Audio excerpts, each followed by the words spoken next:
Hello, हाय, नमस्ते, कैसे हैं? मस्त हैं। तो आप लोगों का फिर से स्वागत है द रितेश कॉमर्स क्लासेस पे। आप सबका प्यारा सा चैनल जो कि कॉमर्स के लिए।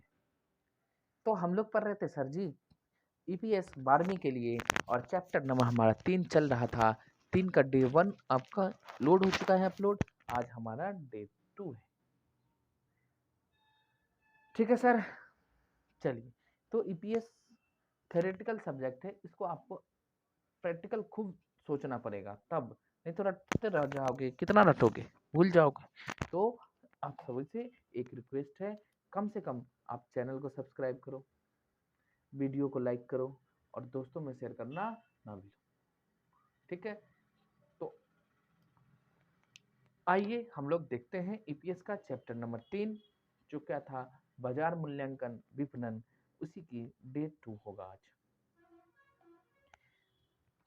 तो ये रहा आपका आज की बातें। ठीक है, चलिए थोड़ा एडजस्ट कर लो, है ना। अगर मान लो नहीं साफ दिखेगा, क्या नहीं दिखेगा, दिखेगा तो वीडियो की क्वालिटी बढ़ा लो। ठीक, आई छोटा छोटा सा तो वीडियो है, कितना नहीं दिखाएगा, नहीं खाएगा। और कहता एक अच्छी पूर्वानुमान पद्धति की कौन कौन सी विशेषता या कसौटी है, कौन कौन सा क्राइटेरिया या फीचर या करेक्टरिस्टिक्स कौन कौन सा है, यही पर है। एक अच्छी पूर्वानुमान पद्धति, तो विशेषता या कटौती निम्नलिखित है। पहला कहता है मितव्ययिता, इकोनॉमी, व्यवसाय के संचालन में पूर्वानुमान से प्राप्त लाभों की तुलना, पूर्वानुमान की लागत। अगर मान लो आपको लिखना है तो जैसे हमने यहाँ दिखाया, आप आराम से रोक लो, लिख लो, फिर आगे सुनो, फिर लिख लो, फिर आगे करो। और क्या है, इतना तो टाइम देते हैं हम। आई तुलना पूर्वानुमान की लागत से की जानी चाहिए। व्यवसाय के संचालन में पूर्वानुमान से प्राप्त लाभों की तुलना पूर्वानुमान पूर्वानुमान की लागत, मतलब अभी जो प्रॉफिट होगा, फ्यूचर में जो प्रॉफिट होगा, पूर्वानुमान, उसको आपको क्या करना है, उसके कॉस्ट से कंपेयर करना है। यहाँ कसौटी यह है कि पूर्वानुमान शुद्धता के परिणाम स्वरूप प्राप्त आर्थिक प्रतिफल एवं पूर्वानुमान में परिशुद्धि लाने में व्यय की लागत का क्या अंतर है। कंपेयर फ्यूचर में जो लाभ होगा उसके लिए जो अभी कॉस्ट, अभी नहीं, पूर्वानुमान का ही कॉस्ट। यहाँ आपको ये ध्यान रखना है कि फ्यूचर पूर्वानुमान में जो फोरकास्टिंग में जो शुद्धता के परिणाम स्वरूप प्राप्त आर्थिक प्रतिफल एवं पूर्वानुमान में परिशुद्धता लाने के व्यय की लागत का क्या अंतर है। तो ये होगा डिफरेंस, क्या होगा हमारा। ठीक है, आगे इसके बाद क्या है आपका शुद्धता। अब आराम से आप ले लो, जैसे ये लो, स्क्रीनशॉट ले लो, फिर ये ले लो, क्वेश्चन भी देख लो भाई। क्या नहीं दिखता, दिखिए रहा। आइए, कुछ दिनों की बात है, सब कुछ ठीक हो जाएगा, टेंशन न लो। खाली आप लोग सपोर्ट करो, वीडियो अच्छा लगता है तो कमेंट में करो, दोस्तों में जरूर शेयर करो, तब ना हम भाई मोटिवेट होंगे, है ना। सबको मोटिवेट की जरूरत होती है, मोटिवेशन। आप लोग भी देखते वीडियो, तो आप लोगों को क्या करना है, बस आप लाइक कर दो, चैनल को सब्सक्राइब कर दो, और क्या करना, देखो धुइयां धुइयां उड़ा दे, पब्लिक पागल हो जाएगा। हजरास हजरास शुद्धता, एक्यूरेसी, यह आवश्यक है कि भूतकालीन पूर्वानुमान की शुद्धता की जांच वर्तमान निष्पादन से तथा वर्तमान पूर्वानुमान की शुद्धता की जांच भावी निष्पादन से की जानी चाहिए। देखो भूतकालीन जो पहले हुआ था पूर्वानुमान, उसकी शुद्धता जांच, वर्तमान में जो काम हुआ है निष्पादन, है ना, जो खत्म हो चुका है, से तथा वर्तमान पूर्वानुमान की शुद्धता की जांच भावी फ्यूचर में जो करंट में है, तीनों का जो हो चुका है उसको कंपेयर करो, जो अभी चल रहा है उसको कंपेयर, और जो होने वाला है शुद्धता की जांच भावी निष्पादन जो करंट है उससे आपको कंपेयर करनी चाहिए, तब शुद्धता होगी। उसके बाद अब जैसे मान लो तुम ये 10वीं के एग्जाम दियो या दे चुके हो, वो जो हुआ, अगर सेम पढ़ाई लिखाई करोगे तो जितना मार्क्स वहाँ, या जितना टाइम खुद को दोगे, जितना टाइम खुद को दोगे, जितना देर पढ़ोगे, वही रिजल्ट आपको कहाँ भी आएगा, ट्वेल्थ में ही। इसी ट्वेल्थ से आप अपना फ्यूचर कंपेयर कर लीजिए, है ना। आप कोई भी स्ट्रीम से हो, साइंस हो, कॉमर्स, आर्ट्स हो, कॉमर्स वाला अगर सरकारी जॉब सोचता, बिजनेस सोचता, या सीए बनेंगे, सीएस बनेंगे, तो इसके लिए भाई पढ़ना पड़ेगा। ये नहीं जो आओ क्लास में मस्ती करते रहते हैं बच्चे लोग, उससे नहीं होने वाला। आईआईटी जी नीट इतनी आसान नहीं है भाई, इतना आसान नहीं है। पढ़ना पड़ता है इसके लिए, है ना, सब कुछ कंपटीशन बहुत तगड़ा है। तगड़ा भी नहीं है, अब कहो कैसे नहीं, तो 140 करोड़ देश की जनसंख्या में तो 40% तो बेकार है, रील्स फिल्स ये वो के चक्कर में, है ना, ब्लॉगर यूट्यूबर ये सब है। तो पढ़ते तो 40% आपके दोस्त ऐसे ही बेकार निकल जाएंगे, अपना स्टार्टअप करेगा तो 60% में ही तो कंपटीशन है, तो आप अच्छे से करो, अपने आप आगे जाओगे। आओ, उसके बाद क्या लिखता है, उपलब्धता। तो प्रयुक्त तकनीकी ऐसी होनी चाहिए जो अर्थपूर्ण परिणाम शीघ्रता से दे सके। ऐसी तकनीक जो परिणाम देने में आवश्यक विलंब करती है, लाभप्रद नहीं मानी जाती है। मतलब जो हमारे पास में सोर्स हैं, रिसोर्सेज हैं, तकनीकें हैं, टेक्नोलॉजी है, वो हमें तुरंत एक्टिविटी आउटपुट दे तुरंत, अगर नहीं देता है तो हमारे लिए वो लाभप्रद नहीं है, क्योंकि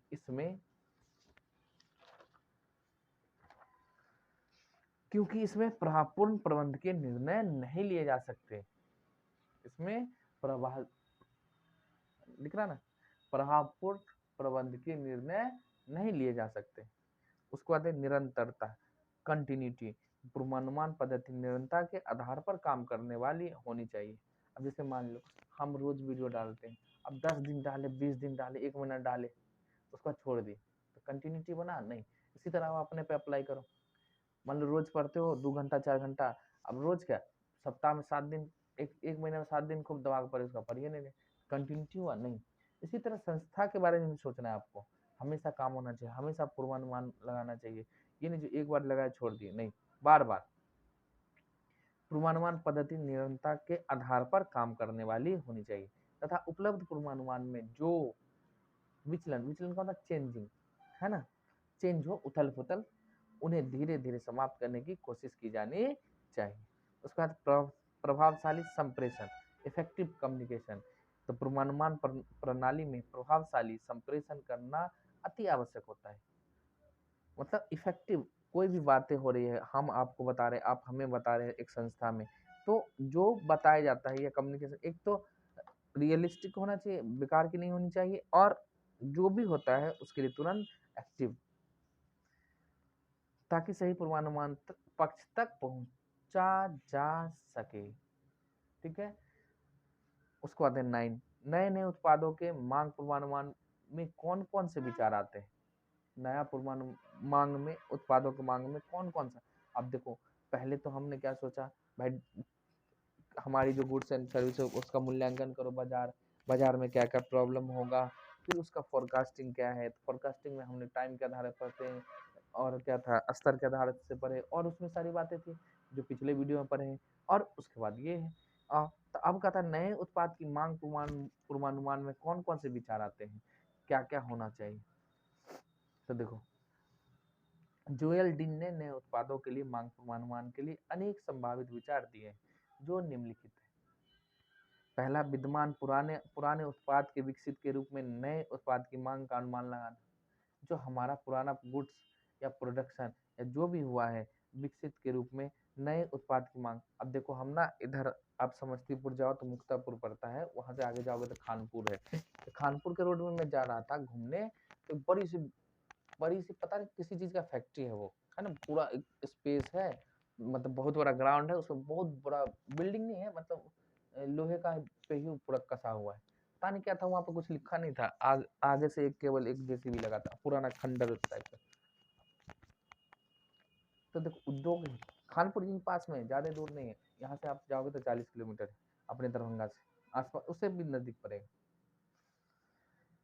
तो विद्यमान पुराने उत्पाद के विकसित के रूप में, अब मान लो पुराना कोई चीज हम बना रहे थे, नहीं चल रहा है, तो नया में आओ, नए में उत्पाद की मांग का उसका कंपेयर कर लेंगे। या पुराना बहुत सारा हमारा जो प्रोडक्ट है वो अच्छे से चल रहा है, उत्पादन या उत्पाद विकसित हुए हैं, खूब डिमांड है, तो नए में भी थोड़ा सोच के लगाना है। उसके बाद अब जैसे अभी देखो, हीरो और होंडा दो गाड़ी है। हीरो का पहले पैशन, ग्लैमर बहुत बिकता था, और स्प्लेंडर, बट क्या हुआ जानते हो, उसने मॉडल पे चेंज कर दिया, ग्लैमर का और पैशन का, दोनों मार्केट से खत्म हो चुका है लेकिन बहुत कम है। लेकिन वही होंडा का SP 125 देख लो, मार्केट पकड़ ली। फोरकास्टिंग। अब जैसे मान लो नहीं बिक रहा, फिर चेंज किया है, पैशन और ग्लैमर का भी मॉडल चेंज किया है। उसके बाद देखो जैसे नोकिया था, एंड्रॉयड में नहीं कन्वर्ट हो पाए तो बंद हो गया, खत्म। लेकिन एक टाइम था जो ओनली नोकिया, फोन है तो नोकिया। नोकिया विद्यमान उत्पाद एवं सेवा के वैकल्पिक उत्पाद के रूप में नए उत्पाद का विश्लेषण करना। विद्यमान जो करंट में है उत्पाद एवं सेवा के वैकल्पिक उत्पाद, अल्टरनेटिव में नए उत्पाद का आपको विश्लेषण करना। तो ये सब नए उत्पाद के लिए आपको विचार, कौन कौन से विचार आते हैं, मतलब क्या क्या आपको सोचना है इसके बारे में। ठीक, इसके बाद आ जाओ, कहता है स्थापित उत्पाद जो हमारे पास में है कि विकास प्रवृत्ति के आधार पर नए उत्पाद की विकास दर एवं मांग के आधार का अनुमान लगाना। अभी जो करंट में उत्पाद हो रहा है ना, स्थापित उत्पाद की विकास प्रवृत्ति के आधार पे नए उत्पाद की विकास की दर, मतलब हमारा जो अभी करंट में है उसका उत्पाद अच्छा है, विकास मतलब अच्छे है ना, पॉजिटिव वे में। प्रवृत्ति के आधार पे नए नए उत्पाद की चेक करो आप, होगा कि नहीं होगा, ठीक है। एवं मांग के स्तर का अनुमान लगाना। उसके बाद नमूना अथवा बिक्री के आधार पर क्रेताओं से प्रत्यक्ष जानकारी प्राप्त कर अनुमान लगाना। नमूना मतलब क्या कहते हैं उसको, कॉपी पेस्ट है ना। अरे एडवर्टाइजमेंट ये जो दिया जाता है ना, मान लो हम कोई, अब मान लो ये मार्कर बनाएंगे तो इसका नमूना भेजो, तब ना आगे होता है। तो नमूना अथवा बिक्री के आधार पर क्रेताओं से प्रत्यक्ष जानकारी प्राप्त करना। मान लो अब जैसे आप क्या कहें, हाँ डाबर का ग्लूकोज पीते हो अभी, तो उसमें क्या दिया जाता है, टूथपेस्ट, छोटा वाला पे कॉफी टाइप का कुछ था, बूस्ट करके वो दिया जाता था। तो वो सब क्या था, नमूना फ्री में दिया जाता है और आप यूज करो और उस पर आप फीडबैक देना होता है। इसी तरह कंज्यूमर किसको देगा भाई, हमें देगा। अब बिजनेस के दिमाग से सोचना है और क्या। नमूना अथवा बिक्री के आधार पर क्रेताओं से प्रत्यक्ष जानकारी प्राप्त कर नमूना अनुमान लगाना, जो हमारी बिकती है कि नहीं बिकती। उसको देखो, बहुसंख्यक दुकान संगठन अथवा डाकघर व्यापार द्वारा नए उत्पाद की बिक्री का प्रस्ताव प्रस्तुत करना अथवा नमूना बाजार में बिक्री। देखो बहुसंख्यक मतलब हम अपनी गुड्स को ना हर एक दुकान पर छिड़का दें, हर एक दुकान मतलब छोटा मोटा जितने भी दुकान हो, अथवा डाकघर, ये डाकघर से वाला सिस्टम अब खत्म है ना। व्यापार द्वारा नए उत्पाद की बिक्री, अब तो ऑनलाइन भाई सब कुछ का, अब डाकघर सब गया ऑनलाइन, फ्लिपकार्ट, अमेजन, ये वो ऑनलाइन है ना। ऑनलाइन व्यापार द्वारा नए उत्पाद की बिक्री या प्रस्ताव प्रस्तुत करना अथवा नमूना बाजार में बिक्री हेतु या तो हम ना टेस्ट के लिए भेज दो मार्केट में बेचने के लिए। नए उत्पादों के नए उत्पादों के संबंधन में उपभोक्ताओं की प्रतिक्रिया, देखो लाइन पर हो और उसका मतलब समझो, सब कुछ आपके सामने दिखेगा। नए उत्पादों के संबंध में उपभोक्ताओं, अब जो हमारा नया प्रोडक्ट है उसके बारे में उपभोक्ताओं की प्रतिक्रिया का सर्वेक्षण करना चाहिए। भाई फीडबैक कैसा आ रहा है, पॉजिटिव है कि निगेटिव है, सर्वेक्षण करना, जो कि उपभोक्ताओं की आवश्यकताओं एवं वैकल्पिक अवसरों की दे सके। अगर नहीं हो रहा तो उसके लिए अल्टरनेटिव हमें निकालना पड़ेगा। तो ये हो गया। अगला आ जाओ, हम लोग चलते हैं। अच्छा ले लो भाई स्क्रीनशॉट जो करना है। यहाँ हम लोग क्लोज किए, आगे आते हैं। विपणन के स्वभाव एवं क्षेत्र को लिखो। क्या क्या स्वभाव है एवं क्षेत्र। तो विपणन के स्वभाव एवं क्षेत्र में एक निर्माता के द्वारा, बस एक निर्माता के द्वारा जो भी व्यापारिक क्रिया उत्पादन से लेकर उपभोक्ता तक की जाती है, वे सभी क्रिया विपणन के स्वभाव एवं क्षेत्र के अंतर्गत आती है। तो किसी भी गुड्स या सर्विसेज, गुड्स के उत्पादन से लेकर उपभोक्ता तक मतलब लास्ट में जो कंज्यूम करता है वहां तक की जाती है, वे सभी क्रियाएं विपणन के स्वभाव के क्षेत्र के अंतर्गत आती है। बताओ। तो कुछ नहीं, विपणन के स्वभाव एवं क्षेत्र में एक निर्माता के द्वारा क्या है, व्यापारिक क्रियाएं उत्पादन से लेकर उपभोक्ता तक की जाती है, ये सभी क्रियाएं विपणन के स्वभाव के अंतर्गत आते हैं। ठीक है। उसके बाद क्या है, विपणन का स्वभाव एवं क्षेत्र के निम्नलिखित हैं। उत्पाद नियोजन, प्रोडक्शन प्लानिंग क्या होना चाहिए हमारा, है ना? उत्पाद नियोजन। उसके बाद है वितरण माध्यम का निर्धारण। तो उत्पाद नियोजन में निर्माता वस्तु के बारे में, वस्तु का रूप, रंग, आकार, प्रकार, डिजाइन, पैकिंग, मूल्य, लेबलिंग, ट्रेडमार्क आदि के बातों को तय करता है। वितरण माध्यम का निर्धारण, देखो निर्माता अपनी आर्थिक क्षमता के अनुसार वितरण माध्यम, वितरण होता है डिस्ट्रीब्यूशन, है ना, का चुनाव करता है, का चुनाव करता है। इसमें निर्माता द्वारा थोक विक्रेता, फुटकर विक्रेता मतलब रिटेलर, एकमात्र वितरक, प्रतिनिधि, यात्री विक्रयकर्ता आदि की नियुक्ति तथा अनेक पारिश्रमिक तथा सुविधाओं के बारे में निर्णय लेना चाहिए। वितरण, हम मान लो प्रोडक्शन कर लिए, हम अपने घर में रखेंगे? जी नहीं। तो हमें को क्या